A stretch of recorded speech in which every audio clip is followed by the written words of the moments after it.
കുമാരനാശാൻ എഴുതിയ ഖണ്ഡകാവ്യമാണ് ചണ്ഡാല ഭിക്ഷുകി. 1922 ഈ കാവ്യം എഴുതുന്നത്. ജാതിയുടെ അർത്ഥശൂന്യത വ്യക്തമാക്കുന്ന കാവ്യമാണ് ചണ്ഡാല ഭിക്ഷുകി. സ്നേഹം, കരുണ എന്നിങ്ങനെയുള്ള ബുദ്ധമത ആശയങ്ങളെ ഈ കാവ്യത്തിൽ നമ്മൾ ആഴത്തിൽ പരിചയപ്പെടുന്നു. ചണ്ഡാല ഭിക്ഷുകി എന്ന കാവ്യത്തിന് ആസ്പദമായ സംഭവം നടക്കുന്നത് പണ്ട് ഉത്തര ഹിന്ദുസ്ഥാനിൽ പ്രശസ്തിയാർന്ന ശ്രാവസ്തിക്കടുത്ത ഒരു ഊരിലാണ്.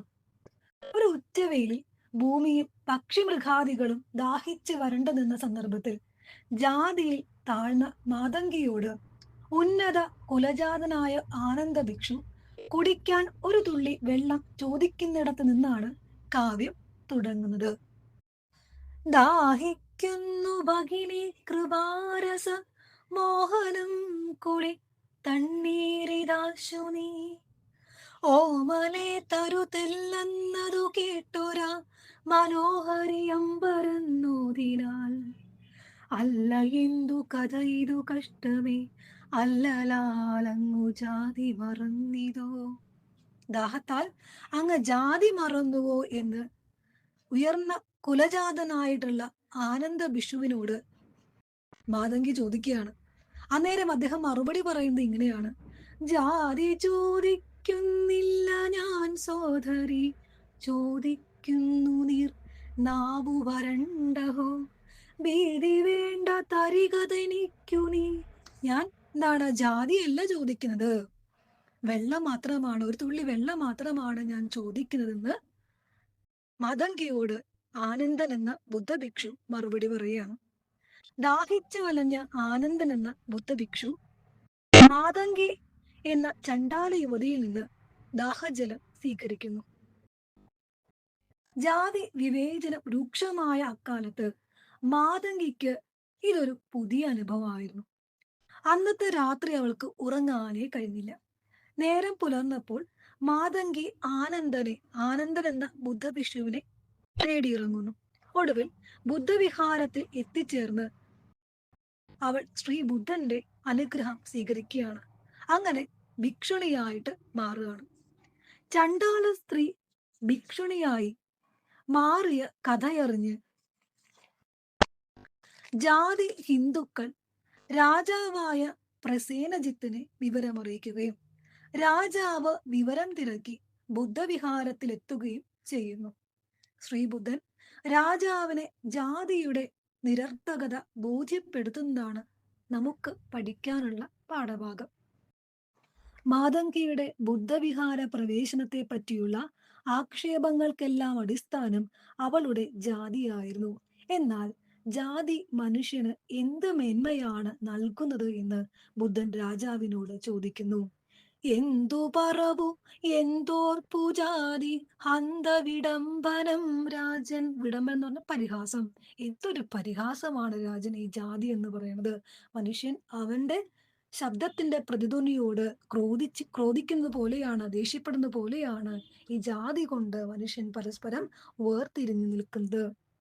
വല്ലിതൻ അഗ്രത്തിൽ നിന്നോദിജൻ. ഇനി ജാതിയിൽ ശ്രേഷ്ഠൻ എന്ന് കരുതുന്ന ബ്രാഹ്മണൻ ഏതെങ്കിലും വള്ളിച്ചെടിയുടെ അഗ്രത്തിൽ നിന്നാണോ ജനിച്ചിട്ടുള്ളത്, അല്ലെങ്കിൽ മേഘത്തിൽ നിന്നാണോ ജനിച്ചിട്ടുള്ളത്, അതുമല്ലെങ്കിൽ യാഗാഗ്നി പോലെ എന്താണ് ശമിയുടെ ഏതെങ്കിലും യാഗാഗ്നി പോലെയാണോ, അല്ലെങ്കിൽ ശമിയുടെ ഗണ്ഡയോഗത്തിൽ നിന്നാണോ ജനിച്ചിട്ടുള്ളത്? ബ്രാഹ്മണൻ ഏതൊരു സാധാരണ മനുഷ്യനെയും പോലെ തന്നെയാണ് ജനിക്കുന്നത് എന്ന് ബുദ്ധൻ രാജാവിനെ ബോധ്യപ്പെടുത്തുകയാണ്. ഇനി ചണ്ഡാലിയുടെ ശരീരത്തിലേക്ക് ഒരു ബ്രാഹ്മണന്റെ ബീജം കടന്നു ചെന്നാൽ അതൊരു കുഞ്ഞായി മാറാതിരിക്കുമോ എന്ന് ചോദിക്കുകയാണ്. ഇവിടെ ബ്രാഹ്മണൻ, ജാതിയിൽ ശ്രേഷ്ഠൻ എന്ന് കരുതുന്ന ബ്രാഹ്മണൻ ഏതൊരു സാധാരണ മനുഷ്യനെയും പോലെ തന്നെയാണ് ജനിക്കുന്നതെന്ന് ബുദ്ധൻ രാജാവിനെ ബോധ്യപ്പെടുത്തുന്നു. ഏതൊരു സാധാരണ മനുഷ്യനെയും പോലെ തന്നെയാണ് ബ്രാഹ്മണനും ജനിക്കുന്നത്. അയാൾ അറിവ് നേടുന്നതും അങ്ങനെ തന്നെയാണ്. ചണ്ഡാലന് അറിവ് നിഷേധിക്കപ്പെട്ടതുകൊണ്ടാണ് അയാൾ പിന്നോക്കം പോയത്. ബ്രാഹ്മണ്യത്തിന്റെ അടയാളങ്ങളായ പൂണൂലും കുടുമയും കുറിയുമെല്ലാം ജനിച്ച ശേഷം സ്വന്തമാക്കുന്നതാണ്. ബ്രാഹ്മണന്റെ ബീജം ചണ്ഡാല സ്ത്രീയുടെ ഗർഭപാത്രത്തിലെത്തിയാൽ അതൊരു കുഞ്ഞായി മാറാതിരിക്കുമോ എന്ന് ബുദ്ധൻ ചോദിക്കുന്നു. ബുദ്ധന്റെ ആശയങ്ങൾ പിന്നീട് കടന്നു ചെല്ലുന്നത് എല്ലാ ജീവസമൂഹങ്ങളും ഈശ്വരന്റെ സൃഷ്ടികളാണ് എന്ന് പറയുന്ന മഹത്തായ ദർശനത്തിലേക്കാണ്. ജീവന്റെ മൂല്യം കൃമി മുതൽ മനുഷ്യൻ വരെ എല്ലാവർക്കും ഒരേപോലെയാണ് എന്നും അതിൽ ഒരു തരം വിവേചനത്തിനും ഇടമില്ല എന്നും വ്യക്തമാക്കുമ്പോൾ ജീവജാലങ്ങളുടെ ഏകത്വം എന്ന ഉന്നതമായ കാഴ്ചപ്പാടിലേക്കാണ് ബുദ്ധൻ ചെന്നെത്തുന്നത്. ചണ്ടാലിതന്മേ ദ്വിജന്റെ ബീജപിണ്ഡത്തിനൂഷരമാണോ. ചണ്ടാലിയുടെ ശരീരം ദ്വിജന്റെ ബ്രാഹ്മണന്റെ ബീജം കടന്നു ചെന്നാല് ഒരു കുഞ്ഞായിട്ട് മാറാതിരിക്കുമോ. ചണ്ടാലിയുടെ ശരീരത്തിലേക്ക് ബ്രാഹ്മണന്റെ ബീജം കടന്നു ചെന്നാല് അതൊരു കുഞ്ഞായി മാറാതിരിക്കുമോ. പുണ്ട്രമോ പൂണു നൂൽത്താനോ. പുണ്ട്രം എന്ന് പറഞ്ഞിട്ടുണ്ടെങ്കിൽ നെറ്റിക്കുറി. പൂണു നൂൽത്താനോ. ശിഖാഷണ്ഡം എന്ന് പറഞ്ഞാല് കുടുമ. കുടുമ എല്ലാം തന്നെ ജനിച്ച ശേഷം ബ്രാഹ്മണൻ സ്വന്തമാക്കുന്നതാണ്. അറിവ് പോലെ തന്നെ അക്ഷരഭ്രമം ദ്വിജന്മാർ സ്വയം ശിക്ഷ കൂടാതറിയുന്നു. അതായത് എല്ലാ അറിവുകളും തികഞ്ഞാണോ ബ്രാഹ്മണൻ ജനിക്കുന്നത്. ജനിച്ച ശേഷം ആർജിച്ചെടുക്കുന്നതാണ് എല്ലാ അറിവുകളും എന്നാണ് ബുദ്ധൻ പറയുന്നത്. ഇനി മഹത്തായിട്ടുള്ള ജീവ ദർശനത്തിലേക്കാണ് കിടക്കുന്നത്. നോക്കാം. എല്ലാ കൃമികളും പോലെ ജനിച്ചില്ലാതാം മർത്യരെയെല്ലാം കല്യമാം കർമ്മനീതി കരപല്ലവം താൻ ചെയ്യുകയല്ലേ. എന്താ പറയാ, എല്ലാ ജീവസമൂഹത്തെയും സൃഷ്ടിച്ച ഈശ്വരൻ തന്നെയാണ് മനുഷ്യരെയും സൃഷ്ടിച്ചിട്ടുള്ളത് എന്ന് പറയുന്നത് അല്ലേ. എല്ലാ കൃമികളെയും പോലെ ജനിച്ചില്ലാതാ മർത്യരെയല്ല. എല്ലാ ജീവസമൂഹത്തെയും പോലെ ജനിച്ച് ഒരിക്കൽ നശിച്ചു പോകുന്ന എല്ലാ ജീവസമൂഹത്തെയും പോലെ എന്താണ് ഈ പറയുന്ന മനുഷ്യ കുലത്തെയും മനുഷ്യവംശത്തെയും ജനിപ്പിച്ചിട്ടുള്ളത്, സൃഷ്ടിച്ചിട്ടുള്ളത് ആരാണ്? ഈശ്വരൻ തന്നെയാണെന്ന് പറയാണ്. കല്യമാം കർമ്മനീതി. കല്യം എന്ന് പറഞ്ഞാൽ ശ്രേഷ്ഠമായിട്ടുള്ള കർമ്മനീതി, ഈശ്വരന്റെ നീതി അല്ലെ. ഈശ്വരൻ തന്നെയാണ്, ശ്രേഷ്ഠമായിട്ടുള്ള ഈശ്വരന്റെ കരങ്ങൾ തന്നെയാണ് മനുഷ്യന്റെ സൃഷ്ടിക്ക് പിറകിലുള്ളത് എന്ന് പറയാണ്.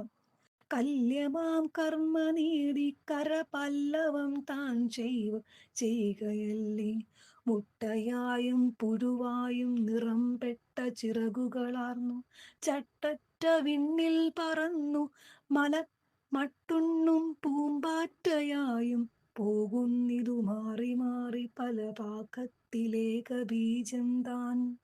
നാമ്പും കരുമൊട്ടും വർണ്ണം പൂണ്ട കൂമ്പും മലരും സുമം താൻ. അപ്പൊ ഈ ജീവസമൂഹം എന്ന് പറയുന്നത് ഈശ്വരന്റെ സൃഷ്ടിയാണ്.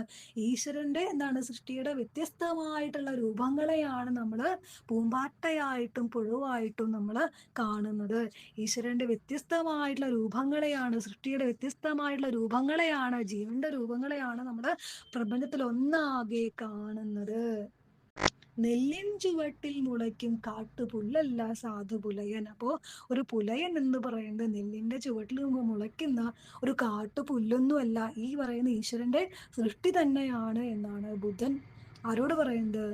രാജാവിനോട് പറയുന്നത്. എല്ലാ ജീവസമൂഹങ്ങളും ഈശ്വരന്റെ സൃഷ്ടിയാണ് എന്നാണ് ഇവിടെ ബുദ്ധൻ ഊന്നി പറയുന്നത്. കല്യമാം കർമ്മനീതി കരപല്ലവൻ താൻ ചെയ്യുകയില്ലേ. എല്ലാ ജീവസമൂഹത്തെയും പോലെ ജനിച്ച് നശിച്ചു പോകുന്ന എല്ലാ ജീവസമൂഹത്തെയും പോലെ തന്നെയാണ് ഈശ്വരൻ ശ്രേഷ്ഠമായിട്ടുള്ള കൈകൾ കൊണ്ട്, ഈശ്വരന്റെ ശ്രേഷ്ഠമായിട്ടുള്ള കൈകൾ കൊണ്ട് തന്നെയാണ് എല്ലാ ജീവസമൂഹത്തെയും സൃഷ്ടിച്ച ഈശ്വരന്റെ ശ്രേഷ്ഠമായിട്ടുള്ള കൈകൾ കൊണ്ട് തന്നെയാണ് മനുഷ്യനെയും സൃഷ്ടിച്ചിട്ടുള്ളത് എന്ന് പറയുകയാണ്. ഈ ജീവസമൂഹത്തില് നമ്മൾ കാണുന്നത് ജീവന്റെ വ്യത്യസ്തമായിട്ടുള്ള രൂപങ്ങളെ തന്നെയാണ് എന്ന് പറയും. എന്നിട്ട് എന്താ പറയണത്?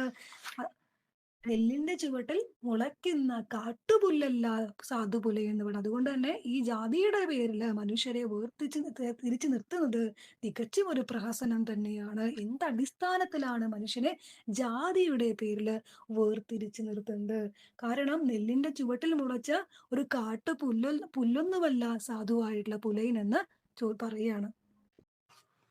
നെല്ലിൻ ചുവട്ടിൽ മുളയ്ക്കുന്ന കാട്ടുപുല്ലൊന്നുമല്ല സാധുപുലയൻ. ഒട്ടും ശങ്ക വേണ്ട. ജാതി എന്ന ചിന്തയെ പിന്നോട്ട് തള്ളിക്കൊണ്ട് എല്ലാ മനുഷ്യരും ഒന്നാണ് എന്ന് ചിന്തിച്ച് മുന്നോട്ട് പോയാൽ പുലയൻ പൊന്നിൻ കതിർ ചൂടുന്ന ചെടിയായിട്ട് മാറും. മാതങ്കി തന്നെയാണ് അതിന് ഉത്തമ ദൃഷ്ടാന്തമെന്ന് ബുദ്ധൻ പറയാണ്. നെല്ലിൻ ചുവട്ടിൽ മുളയ്ക്കും കാട്ടുപുല്ലല്ല സാധുപുലയൻ ശങ്ക വേണ്ടൊന്നായി പുലർന്നാൽ അതും പൊൻകതിർ പൂണും ചെടിതാൻ. ഇവിടെ പൊൻകതിർ ചൂടുന്ന ചെടി എന്ന് പറയുന്നത് സാധുവായിട്ടുള്ള പുലയിനെയാണ് കേട്ടോ പറയുന്നത്. സിദ്ധമതിനു ദൃഷ്ടാന്തമസ്മൽ പുത്രീ മാതങ്കി തന്നെ.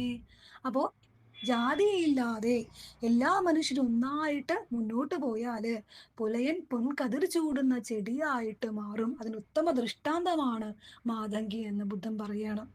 ഇനി സത്യധർമ്മങ്ങൾക്ക് എതിരായിട്ടുള്ള സത്യധർമ്മങ്ങൾക്ക് എതിരായിട്ടുള്ള ശാസ്ത്രങ്ങളെ ചമയ്ക്കുന്നവരെ അങ്ങ് മാറ്റി നിർത്തണം എന്ന് പറയാണ്. സത്യധർമ്മങ്ങൾക്ക് സ്വന്തം ലാഭത്തിന് വേണ്ടി, സ്വന്തം നിലനിൽപ്പിന് വേണ്ടി തെറ്റായിട്ടുള്ള വ്യാഖ്യാനം നൽകുന്നവരെ അങ്ങ് മാറ്റി നിർത്തണം എന്ന് പറയാണ്. അങ്ങനെയുള്ള ആളുകൾ ഇന്നലെ ചെയ്തൊരു അബദ്ധമാണ് ഇന്നത്തെ ആചാരമായിട്ടൊരു പക്ഷെ മാറിപ്പോകുന്നത്. അത് നാളത്തെ ശാസ്ത്രവുമാകാം എന്ന് പറയാണ്. അപ്പൊ ഇങ്ങനെ അറിവില്ലാത്ത ലോകത്ത് അറിവില്ലാത്ത ആളുകളാണ് ഈ പറയുന്ന ലോകത്തെ നയിക്കുന്നത്. സത്യധർമ്മങ്ങളെ തെറ്റായ രീതിയിൽ വ്യാഖ്യാനിക്കുന്ന ഈ ആളുകളാണ് ഈ ലോകത്തെ നയിക്കുന്നത്. അത് എന്തൊരു കഷ്ടമാണ് ഈ സ്ഥിതി എന്ന് പറയാണ്. അന്ധകാര പ്രാന്തരത്തിൽ കഷ്ടം അന്ധരെ അന്തർനയിപ്പോ. അപ്പൊ അറിവില്ലാത്ത ആളുകളാണ് ഒരു വലിയ ജനതയെ മുന്നോട്ട് നയിക്കുന്നത് എന്നാണ് ഇവിടെ സൂചിപ്പിക്കുന്നത്. നോക്കുക, സത്യധർമ്മങ്ങൾക്കെതിരാം ശാസ്ത്രം ശ്രദ്ധയായ ഗംഗു നൃപതേ. സത്യധർമ്മങ്ങൾക്കെതിരായിട്ടുള്ള ശാസ്ത്രം അങ്ങ് എന്താണ് പരിഗണിക്കരുതെന്ന് പറയാണ്. അർത്ഥപ്രവചനം ചെയ്യാമതിൽ വ്യർത്ഥമുദരം വരികൾ. എന്താണ് ഈ സത്യധർമ്മങ്ങൾക്ക് അർത്ഥവും വ്യാഖ്യാനമൊക്കെ നൽകുന്നത് എന്താണ് സ്വന്തം വയർ നിറയ്ക്കാൻ മാത്രം താല്പര്യമുള്ള ആളുകളാകുമ്പോൾ അവർ അവരുടെ നിലനിൽപ്പിന് വേണ്ടി അതിനെ വ്യാഖ്യാനിക്കും. അങ്ങനെ അവർ ഇന്നലെ ചെയ്തൊരു അബദ്ധം മൂഢർക്ക് ഇന്നത്തെ ആചാരമാവാം, നാളത്തെ ശാസ്ത്രമതാവാം, അതിൽ മൂളായിക സമ്മതം രാജൻ എന്ന് പറയണം. അങ്ങനെ തെറ്റായിട്ടുള്ള വിഷയങ്ങൾക്ക്, തെറ്റായ കാര്യങ്ങൾക്ക് അങ്ങ് സമ്മതം മൂളരുത്. എന്തിനെന്നും എങ്ങോട്ടെന്നും സ്വയം ഹന്ത വിവരമില്ലാതെ, എന്തിനാണ് ഈ മനുഷ്യജന്മം എന്നറിയാതെ വിവരമില്ലാതെ മുന്നോട്ട് പോകുന്ന ഒരു ജനതയെ നയിക്കുന്നത് ഈ വിവരമില്ലാത്ത ആളുകൾ തന്നെയാണ് എന്ന് പറയാണ്. അന്ധകാര പ്രാന്തരത്തിൽ കഷ്ടം അന്ധരെ അന്തർനയിപ്പു. ഈ മനുഷ്യജന്മത്തിന്റെ, ഈ ശ്രേഷ്ഠമായിട്ടുള്ള മനുഷ്യജന്മത്തിന്റെ ഗുണമറിയാതെ കഴിയുന്ന, അറിവില്ലാതെ കഴിയുന്ന മനുഷ്യരെ നയിക്കുന്നത് ഇത്തരത്തിൽ അറിവില്ലാത്ത ആളുകൾ തന്നെയാണ് എന്ന് പറയാണ്. അതെന്തൊരു കഷ്ടമായിട്ടുള്ള സ്ഥിതിയാണ് എന്ന് ബുദ്ധൻ പറയാണ്. നോക്കുക, ഇനി മനുഷ്യ ജന്മത്തെ കുറിച്ചാണ് പറയുന്നത് കേട്ടോ. വൃക്ഷമായും ചെടിയായും പക്ഷിയായും മൃഗമായും ഒട്ടേറെ ജന്മം പിന്നിട്ടിട്ടാണ് മനുഷ്യനായിട്ട് പിറക്കുന്നത്. ഈ ഒരു ആശയത്തെ നമ്മള് ജ്ഞാനപ്പാനയിലെ, പൂന്താനത്തിന്റെ ജ്ഞാനപ്പാനയിൽ നമ്മൾ പരിചയപ്പെടുന്നുണ്ട്. വൃക്ഷമായും ചെടിയായും പക്ഷിയായും മൃഗമായും ലക്ഷം ജന്മങ്ങൾ കഴിഞ്ഞാണ് അതായത് മനുഷ്യനായിട്ട് നമ്മൾ ജനിക്കുന്നത്. ബുദ്ധൻ തനിക്ക് ചുറ്റുമുള്ള ലോകത്തിൽ കാണുന്ന സർവ്വ ജീവസമൂഹത്തിലും തന്നെ സ്വയം കാണുകയാണ്. പ്രപഞ്ചത്തിലെ ഓരോ ജീവസമൂഹത്തിലും ബുദ്ധൻ തന്നെയാണ് കാണുന്നത്. കാരണം ഈശ്വരന്റെ വ്യത്യസ്തമായിട്ടുള്ള രൂപങ്ങളായിട്ടാണ് ബുദ്ധൻ ഈ എല്ലാ ജീവസമൂഹത്തെയും നോക്കിക്കാണുന്നത്. ഓടുന്ന മുയൽക്കൂറ്റനിലും, മരം ചാടിയിലും, ഇരതേടുന്ന കരിമ്പുലിയിലും, വേട്ടയാടുന്ന വേടനിലും ബുദ്ധൻ തന്നെയാണ് സ്വയം കാണുന്നത്. ഇങ്ങനെ എല്ലാം ഒന്നാണ് എന്ന് ചിന്തിക്കുന്നിടത്ത് എന്തിനാണ് ജാതിയുടെ പേരിൽ മനുഷ്യൻ പരസ്പരം വേർതിരിഞ്ഞു നിൽക്കുന്നത് എന്ന് ബുദ്ധൻ ചോദിക്കുകയാണ്. നോക്കുക, വൃക്ഷമായും ചെടിയായും പരം പക്ഷിയായും മൃഗമായും ലക്ഷം ജന്മങ്ങൾ കഴിഞ്ഞാൽ ജന്തുപക്ഷി മനുഷ്യനായെന്നാം എന്നെ തുടർന്നെഴും നീണ്ട ജന്മ പൊന്നോമൽ ചങ്ങല തന്റെ പിന്നിലെ കണ്ണിയോരോന്നിൽ പൊങ്ങി മിന്നി മിന്നി എന്നെ തന്നെ കാണുമോ. അപ്പൊ ഒരുപാട് ജന്മങ്ങൾ പിന്നിട്ടാണ് മനുഷ്യജന്മത്തിലേക്ക് നമ്മൾ എത്തുന്നത്. അങ്ങനെ പിന്നിടുന്ന ഓരോ ജന്മത്തിലും നമ്മളെ തന്നെയാണ് സ്വയം കാണുന്നത്. ഓടും മുയൽ കൂറ്റനായും മരം ചാടിയായും പാഞ്ഞിരകൾ തേടും കരിമ്പുലിയായും വേട്ടയാടുന്ന വേടനായും ഞാൻ ജന്തുക്കളെയോ ജന്തുക്കളൊക്കെ ഇവണ്ണം ശ്രീമൻ ഹന്ത സഹചരെന്നല്ല ചിന്തിക്കിലൊന്നായി വരുന്നു പിന്നെ അന്തരം മർത്യർക്കു തമ്മിൽ. പിന്നെ എന്തന്തരാണ് മർത്യർക്ക് തമ്മിൽ എന്ന് ചോദിക്കുകയാണ്. എല്ലാ ജീവസമൂഹങ്ങളും പരസ്പരം എന്താണ് ഈശ്വരന്റെ പരസ്പരം ബന്ധപ്പെട്ട് നിൽക്കുന്ന ഒന്നാണ് അല്ലെ. ഈശ്വരന്റെ വ്യത്യസ്തമായിട്ടുള്ള ജീവരൂപങ്ങളാണ്, ഈശ്വരന്റെ സൃഷ്ടിയിലുള്ള വ്യത്യസ്തമായിട്ടുള്ള രൂപങ്ങളാണ് ഈ പറയുന്ന ജീവസമൂഹത്തിനകത്തുള്ള എല്ലാ ജീവജാലങ്ങളും അല്ലെ. അപ്പോൾ ഇങ്ങനെയുള്ള ജീവസമൂഹങ്ങളെ പിന്നിട്ടിട്ടാണ് മനുഷ്യ ജന്മത്തിലേക്ക് നമ്മൾ കടക്കുന്നത്. ഇവിടെ ബുദ്ധൻ എല്ലാ ജീവസമൂഹത്തിലും തന്നെ തന്നെ സ്വയം കാണുകയാണ്. അങ്ങനെ കാണുന്നിടത്ത് എല്ലാം ഒന്നാണ് എന്ന് ചിന്തിക്കുന്നിടത്ത് എന്തിനാണ് മനുഷ്യൻ ജാതിയുടെ പേരിൽ അന്തരം കൽപ്പിക്കുന്നത് എന്ന് ബുദ്ധൻ രാജാവിനോട് ചോദിക്കുകയാണ്. ഇനി ജാതി എങ്ങനെയാണ് കാലങ്ങളായിട്ട് മനുഷ്യരിൽ പ്രവർത്തിക്കുന്നത് എന്നാണ് ബുദ്ധൻ പറയുന്നത്. ഗർവമായും വിദ്വേഷമായിട്ടും അഹങ്കാരമായിട്ടും വിദ്വേഷമായിട്ടും സർവ്വവിധത്തിലുള്ള മനോദോഷമായിട്ടും ജാതി പല രൂപങ്ങൾ കൈക്കൊള്ളുന്നുണ്ട്. കുടുംബം പിരിക്കാനും ബന്ധുക്കളെ വിഭജിക്കാനും ആളുകളെ വ്യത്യസ്ത വർഗങ്ങളായിട്ട് തിരിക്കാനുമുള്ള ശേഷി ജാതിക്കുണ്ട്. അപ്പൊ ജാതിബോധം പ്രചരിപ്പിക്കുന്നവരെ പോലും ജാതി എന്ന കറുത്ത തീ വെറുതെ വിടുന്നില്ല. എപ്പോൾ ജാതിയെ ജയിക്കാൻ കഴിയുന്നു അപ്പോൾ നരകത്തിന്റെ വാതിലടയ്ക്കാൻ കഴിഞ്ഞതുപോലെയാണ്. നരകത്തിന്റെ വാതിലടച്ചാൽ പിന്നെ സ്വർഗമല്ലേ തുറന്നിരിപ്പുണ്ടാകൂ എന്ന് ബുദ്ധൻ പറയാണ്. നോക്കുക, എല്ലാ ജീവസമൂഹങ്ങളും ഒന്നായി എന്ന് ചിന്തിക്കുന്നിടത്ത് എന്തിനാണ് മനുഷ്യർ തമ്മിൽ അന്തരം എന്ന് ചോദിക്കുകയാണ്. വ്യാമോഹമാർന്നും സുഖത്തിൻ പരക്ഷേമത്തിൽ വിപ്രിയമാർന്നും പാമരച്ചിത്തം പുകഞ്ഞു പൊങ്ങും ധൂമമാമിഷ്യതാൻ ജാതി. ഇപ്പോ നമ്മുടെ ഉള്ളില് ദേഷ്യമായിട്ടും അതുപോലെ തന്നെ മറ്റുള്ളവരോടുള്ള വിദ്വേഷമായിട്ടും അഹങ്കാരമായിട്ടും ജാതി വ്യത്യസ്തമായിട്ടുള്ള രൂപങ്ങൾ കൈക്കൊള്ളുന്നുണ്ട്. ഗർവമായും ദ്വേഷമായും പിന്നെ സർവമനോദോഷമായും ആയതു മാറുന്നു വർണ്ണം സ്വയം സായന്തനാംബുധം പോലെ. അത് സായന്തനത്തിൽ അംബുധം എന്ന് പറഞ്ഞാൽ മേഘം, സായന്തനത്തിലെ മേഘം പോലെ നമ്മുടെ ഉള്ളില് ജാതി ഗർഭമായിട്ടും വിദ്വേഷമായിട്ടും ഒക്കെ വ്യത്യസ്തമായിട്ടുള്ള രൂപങ്ങൾ കൈകൊള്ളുന്നു. സ്വന്തം കുടുംബം പിരിക്കും, അത് ബന്ധുക്കളെ വിഭജിക്കും, ഹന്തവർഗങ്ങൾ തിരിക്കും, പകച്ചന്ത്യമാം ലോകം മുടിക്കും. കുടുംബം മുതല് ഈ ലോകത്തെ തന്നെ മുടിക്കാൻ പ്രാപ്തിയുള്ളതാണ് ജാതി എന്ന ചിന്ത എന്നാണ് ബുദ്ധൻ ഇവിടെ ആവർത്തിച്ച് പറയുന്നത്. തന്നാശ്രിതരെയും ലോകത്തെയും തിന്നു കറുത്തോരി തീയെ. അപ്പൊ ഈ ജാതി ചിന്ത കൊണ്ടു നടക്കുന്നവരെയും ജാതി ഇല്ലാതാക്കുന്നുണ്ട്. തന്നാശ്രിതരെയും ലോകത്തെയും തിന്നും തന്നാശ്രിതരെയും ലോകത്തെയും തിന്നും കറുത്തോരി തീയെ. കറുത്ത ഈ തീ എന്ന് പറയുന്നത് ഇവിടെ എന്താണ്? ജാതി ചിന്തയാണ്. ഈ ലോകത്തെ തന്നെ മുടിക്കുന്ന ഈ കറുത്ത തീയെ ആരാധിക്കാവിൻ അസൂയ മഹാമാരിയെ. ജാതിയെ ആരും ഇതിനെ ആരാധിക്കരുത്. ഒരു മഹാമാരിയാണ് ജാതി, ലോകത്തെ മുടിക്കാൻ കഴിയുന്ന മഹാമാരിയാണ്. ആരൊക്കെ ഇതിനെ പിന്താങ്ങി നിൽക്കുന്നുണ്ട് അവരെയൊക്കെ തന്നെ ജാതി ഇല്ലാതാക്കുമെന്ന് പറയാണ്. ചൊല്ലുവൻ ജന്തുവെത്താത്തും ദോഷമെല്ലാം ഇതിലടങ്ങുന്നു. അപ്പൊ മനുഷ്യനെ താഴ്ത്തിക്കെട്ടുന്ന എല്ലാ ഘടകങ്ങളും ഇതിലടങ്ങുന്നുണ്ട്. എല്ലാ ദോഷങ്ങളും ഇതിനകത്ത്. ജാതി എന്ന ചിന്തയില് മനുഷ്യൻ വേർതിരിച്ച് നിർത്തുമ്പോൾ എന്താണ് ഇവിടെ മനുഷ്യന്റെ പുരോഗമനത്തിലേക്ക് നയിക്കുന്ന എല്ലാ ഘടകങ്ങളെയും എന്ത് ചെയ്യുന്നുണ്ട്? നമ്മള് പിന്നിലേക്ക് തള്ളുന്നുണ്ട്. അപ്പൊ അങ്ങനെയല്ല, മനുഷ്യൻ മുന്നോട്ടാണ് സഞ്ചരിക്കേണ്ടത്. പുരോഗമനത്തിന്റെ വഴിയിലൂടെയാണ് മനുഷ്യൻ സഞ്ചരിക്കേണ്ടത്. ആത്മശാന്തിയിലൂടെ ദൈവത്തോട് അടുക്കുകയാണ് ചെയ്യേണ്ടത്. എല്ലാ ജീവസമൂഹങ്ങളും ഒന്നാണ്.